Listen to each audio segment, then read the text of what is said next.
ये लहर नहीं, कोरोना की सुनामी है।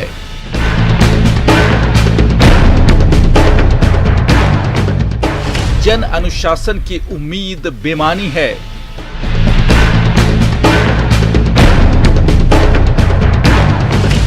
सरकारों की ऐसी भी क्या मजबूरी है।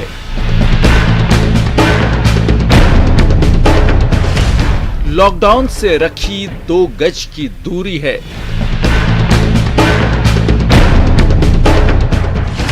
आज इनकी तो कल उनकी बारी है।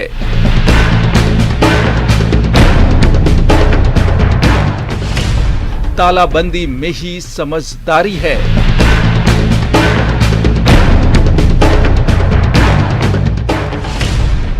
लॉकडाउन अब नहीं तो कब। आज सवाल देश की सरकार से है। आज सवाल प्रदेश की सरकारों से है। आधी तैयारी और पूरी सियासत के बलबूते हम कब तक महामारी से लड़ेंगे। नमस्कार, आप देख रहे हैं प्राइम डिबेट। आपके साथ मैं हूं स्वप्निल। सब जानते हैं कि संसाधनों के लिहाज से हम कोरोना से जंग के लिए पूरी तरह तैयार नहीं हैं। सब जानते हैं कि जो अब तक न सुधरे वो आगे भी शायद ही सुधरेंगे।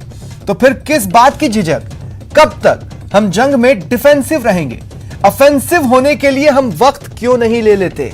मतलब ये कि लॉकडाउन अब नहीं तो कब। आज इसी पर बहस। पहले प्राइम डिबेट के प्राइम सवाल नंबर 1। ये जो आंशिक ढील के नाम पर मिनी लॉकडाउन शब्द को गढ़ा गया है, कहीं ये आंशिक ढील ही तो भारी नहीं पड़ रही है? इस आंशिक ढील को और इसमें से कुछ चीजें हटाकर हम देखें तो भी वो ढील आंशिक ही कहलाएगी। कहीं ऐसे में यही आंशिक शब्द ही तो भारी नहीं पड़ रहा है? सवाल नंबर 2। देखिए, कोरोना धुआंधार है। देश भर से ऐसा कोई राज्य नहीं है जहां से संसाधनों की कमी या किल्लत की खबरें ना आ रही हों। तो ऐसे में जब कोरोना धुआंधार रफ्तार से बढ़ रहा है तो बर्बादी से पार कैसे पाएंगे, किल्लतों से पार कैसे पाएंगे अगर वक्त बार्गेन नहीं करते हैं तो? और सवाल नंबर 3। जान से वास्ता तो क्यों ना पकड़े अंतिम रास्ता? अंतिम रास्ता, जैसा कि प्रधानमंत्री नरेंद्र मोदी ने सभी राज्यों से कहा, अंतिम रास्ते के तौर पर, अंतिम विकल्प के तौर पर ही लॉकडाउन को देखा जाए। तो जब जान से वास्ता है और रोज इतनी संख्या में लोग मर रहे हैं, लोग इतनी संख्या में केसेस बढ़ रहे हैं, तो अब क्या अंतिम रास्ता अपनाने का वक्त नहीं आ चुका है? इन्हीं सवालों के जवाब खोजने की कोशिश करेंगे प्राइम डिबेट में। और मेरे साथ जो गेस्ट पैनल जुड़ रहा है, आपको इंट्रोड्यूस करवा देता हूं। मेरे साथ जुड़ रहे हैं कांग्रेस नेता राजेंद्र आर्य जी, बीजेपी नेता राखी राठौड़ जी और मेडिकल एक्सपर्ट हैं डॉक्टर नरोत्तम शर्मा। आप सभी का स्वागत है न्यूज 18 राजस्थान पर। राखी जी, आपसे शुरुआत करना चाहता हूं। राखी जी, प्रधानमंत्री बोल रहे हैं कि अंतिम रास्ते के तौर पर ही लॉकडाउन को देखा जाए। अंतिम रास्ता तभी अपनाना पड़ता है जब कहीं और से होप न हो। केंद्र को कहां होप नजर आ रही है आज?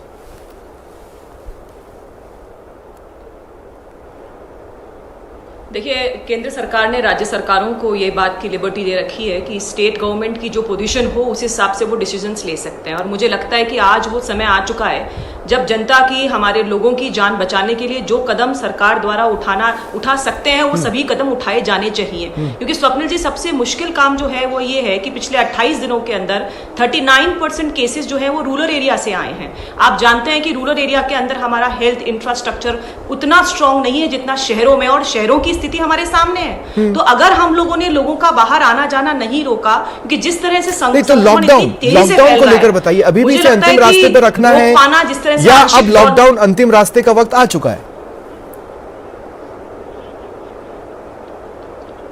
देखिए, जनता जहां परेशान हो रही है, सरकार अगर निर्णय लेती है लॉकडाउन का तो विपक्ष के फॉर्म में हम राजस्थान में उनके साथ हैं।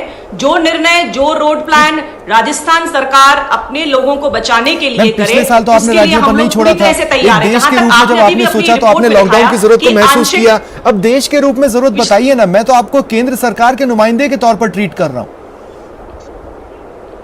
स्वप्निल जी, बिल्कुल स्वप्निल जी, पिछली बार भी जब सेंट्रल गवर्नमेंट ने सब कुछ हाथ में लिया तो लगातार ये बात आ रही थी कि स्टेट गवर्नमेंट्स का भी इसमें इन्वॉल्वमेंट होना चाहिए। प्रधानमंत्री जी ने राज्य सरकारों को पूरी छूट दे रखी है कि अगर उन्हें लगता है कि स्थिति अब बाहर जा चुकी है तो वो जो चाहे यहां पर प्रोटोकॉल्स डिसाइड